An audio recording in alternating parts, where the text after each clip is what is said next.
Star shock ಯಾಕಂದ್ರೆ sandal ನೋಡಿರುವಂತಹ star ಗಳಿಗೆ shock ಆಗಿದೆ, ನಿರ್ಮಾಪಕರಿಗೂ ಶಾಕ್ ಆಗಿದೆ. ಆದ್ರೆ ಸುತ್ತ ತಿರುಗ್ತಾ ಇರೋದು ಚಿತ್ರಗಳ ವಿಚಾರದಲ್ಲಿ ಈ ಶಾಕ್ ಮೇಲೆ ಶಾಕ್ ಬರ್ತಾ ಇದೆ. ಹಾಗಿದ್ರೆ ಯಾವ ನಟರಿ ಅನ್ನೋದನ್ನು ಕೂಡ ನಿಮಗೆ ಸ್ಕ್ರೀನ್ ಮೇಲೆ ಕೊಡ್ತಾ ಇದೀವಿ. ಮಗದೊಂದು ರೀತಿಯಾದಂತಹ ಬ್ರೇಕಿಂಗ್ ನ್ಯೂಸ್ ಕೂಡ ಬರ್ತಾ ಇದೆ. ಕನ್ನಡ ಫಿಲ್ಮ್ ಇಂಡಸ್ಟ್ರಿಗೆ ಒಂದು ರೀತಿಯಾಗಿ ಬಿಗ್ ಶಾಕ್ ಕೊಟ್ಟಿದ್ದು ಮೂರು ಸಿನಿಮಾಗಳು.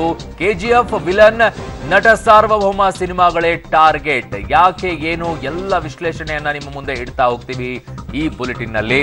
ಆದ್ರೆ ಈಗ ಬರ್ತಾ ಇರೋದು ಮೂರು ಸಿನಿಮಾಗಳಿಂದಾಗಿನೇ ಈ ರೀತಿಯಾದಂತಹ ಐಟಿ ದಾಳಿ ನಡೆದಿದೆ. ಆ ಮೂರು ಸಿನಿಮಾಗಳ ಸುತ್ತ ಈ ಐಟಿ ಹುತ್ತ.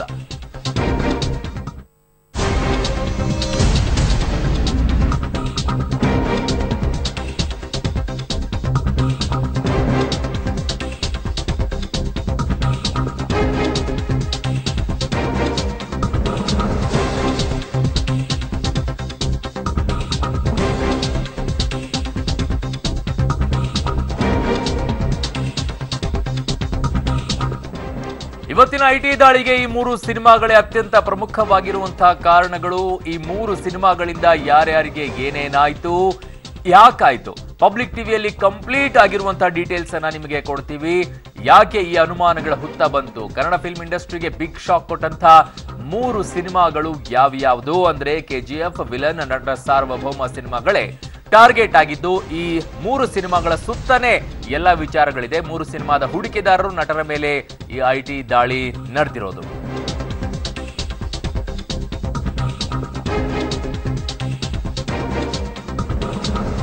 ಎಸ್, ಮೊದಲನೇದಾಗಿ ಇರುವಂತದ್ದು ಟಗರು ಫಿಲ್ಮ್ ವಿಚಾರದಲ್ಲಿ ನೀವು ಗಮನಿಸ್ತಾ ಇರಬಹುದು. ಈಗಷ್ಟೇ ನಿಮ್ಗೆ ತೋರಿಸ್ತಾ ಇದ್ವಿ. ಟಗರು ಮನೆಯಲ್ಲಿ ಮಫ್ತಿ ಟೀಮ್ ಶಿವಣ್ಣ, ಶಿವರಾಜ್ ಕುಮಾರ್ ಅವರ ಮೇಲೆ ಒಂದು ವರ್ಷದಲ್ಲಿ ಸಿಕ್ಕಾಪಟ್ಟೆ ಹೆಚ್ಚಾಗಿ ಚಿತ್ರಗಳನ್ನು ನಡೆಸ್ತಾ ಇದ್ದಾರೆ. ವರ್ಷಕ್ಕೆ 10 ಸಿನಿಮಾಗಳಲ್ಲಿ ಶಿವರಾಜ್ ಕುಮಾರ್ ನಟಿಸ್ತಾ ಇದ್ದಾರೆ. ಹಾಗಾಗಿ ಒಂದಿಷ್ಟು ಶಿವಣ್ಣನ ಮೇಲೆ ಐಟಿ ದಾಳಿ ನಡೆಯೋಕ್ಕೂ ಕೂಡ ಅನುಮಾನಗಳ ಹುತ್ತ ಇರೋ ಕಾರಣ ವರ್ಷಕ್ಕೆ 10 ಸಿನಿಮಾಗಳಲ್ಲಿ ಶಿವರಾಜ್ ಕುಮಾರ್ ನಟಿಸ್ತಾ ಇದ್ದಾರೆ.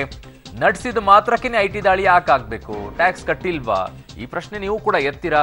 ನಮಗೂ ಆ ಪ್ರಶ್ನೆ ಇದೆ. ಬಟ್ ಐಟಿ ಅಧಿಕಾರಿಗಳು ಉತ್ತರ ಕೊಡಬೇಕು, ಶಿವಣ್ಣ ಅವರು ಉತ್ತರ ಕೊಡಬೇಕು. ವರ್ಷಕ್ಕೆ 10 ಸಿನಿಮಾಗಳಲ್ಲಿ ಶಿವರಾಜ್ ಕುಮಾರ್ ನಟಿಸ್ತಾರೆ. ನಟಿಸಿದ ಮಾತ್ರಕ್ಕೇನೆ ಇದೆಲ್ಲ ದಾಳಿ ಅಂತ ಅಲ್ಲ. ಸ್ಯಾಂಡಲ್ವುಡ್ ಮೋಸ್ಟ್ ಬ್ಯುಸಿ ನಟರೆಂದರೆ ಅದು ಶಿವಣ್ಣ. ಆಫ್ಕೋರ್ಸ್ ಎಲ್ಲರೂ ಕೂಡ ಗೊತ್ತಿರೋದು.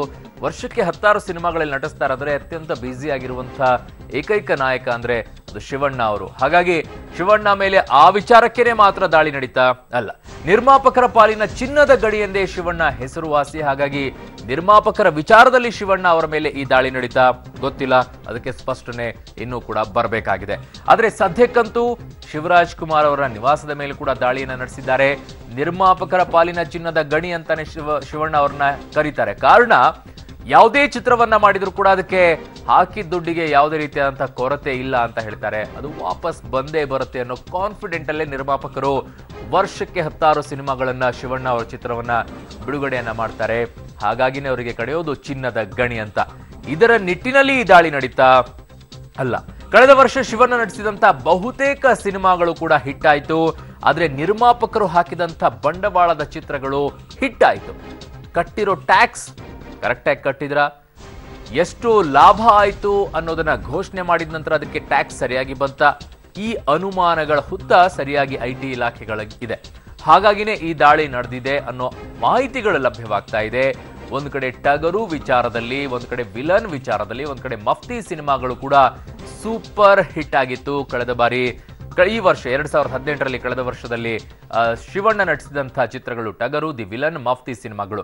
ಹಾಗಾಗಿ ಅದು ಬಹುದೊಡ್ಡದಾಗಿ ನಿರ್ಮಾಪಕರಿಗೆ ಚಿನ್ನದ ಗಣಿ ಅಂತಾನೆ ಆಗಿತ್ತು.